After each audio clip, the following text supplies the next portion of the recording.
More news, rumors and opinions Thursday afternoon, May 9, 2024. Listen to the full version on the official dinarport.com website and become our supporter on Patreon.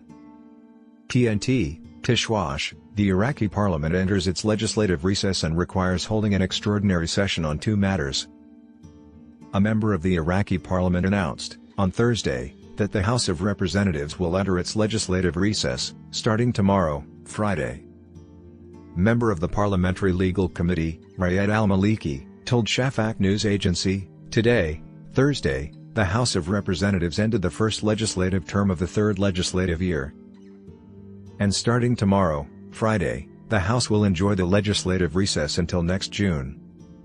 He explained, the second legislative term will begin next June 9th, and therefore the House of Representatives will enjoy the legislative recess for only 1 month.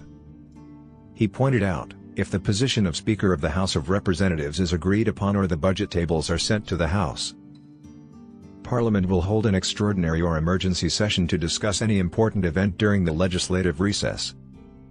The Shiite Coordinating Framework announced, after a meeting in Maliki's office on Monday, its intention to hold a session dedicated to choosing a Speaker for Parliament after the expiry of a deadline it set, 1 week, at a time when 3 Sunni alliances announced their support for the framework's position.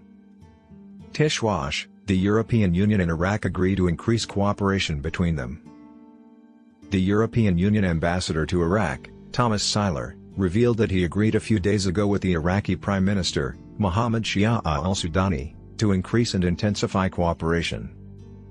Seiler said on the X platform, formerly Twitter, on Thursday, on the occasion of European Integration Day, that the European Union is working with Iraq within a democratic framework that guarantees equal opportunities for all.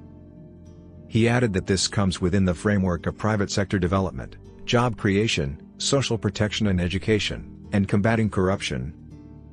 Seiler stressed Iraq's support in the civilian security sector with the police and judiciary, as well as work in the fields of human rights and civil society, noting that all of this is for the benefit of the Iraqis without ignoring their customs and traditions. The European Union ambassador to Iraq noted that 3 days ago he agreed with the Sudanese to increase and intensify cooperation. Iraq has previously expressed its need for the support of the European Union, in order to carry out political reforms and economic rehabilitation. While the European Union expressed its readiness to cooperate with the Iraqi government to strengthen the banking sector in the country, Tishwash, the Iraqi central bank, informs France of the plan to restructure government banks.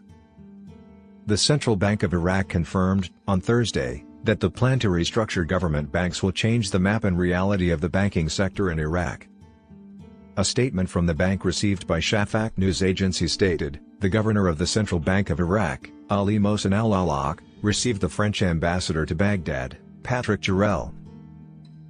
And the meeting dealt with ways to strengthen banking relations between the two countries. And His Excellency the Governor gave a comprehensive explanation of the relations and economic conditions, as well as the government's directions in consolidating the foundations of the national economy and diversifying it in light of the state of security stability achieved in Iraq.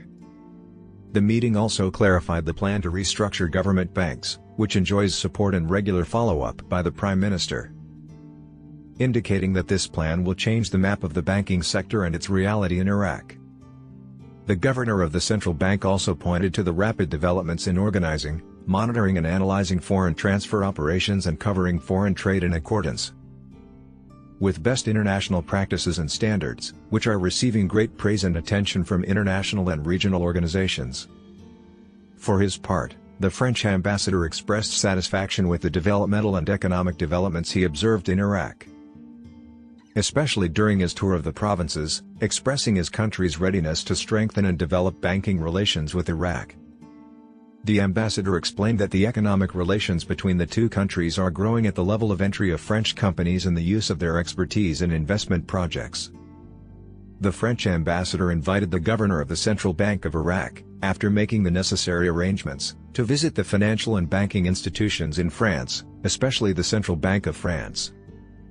It is noteworthy that the Central Bank of Iraq owns deposits and accounts with the Central Bank of France, and they have had distinguished cooperation relations over many years. Listen to the full version on the official dinarport.com website and become our supporter on Patreon. Source: Dinar Caps.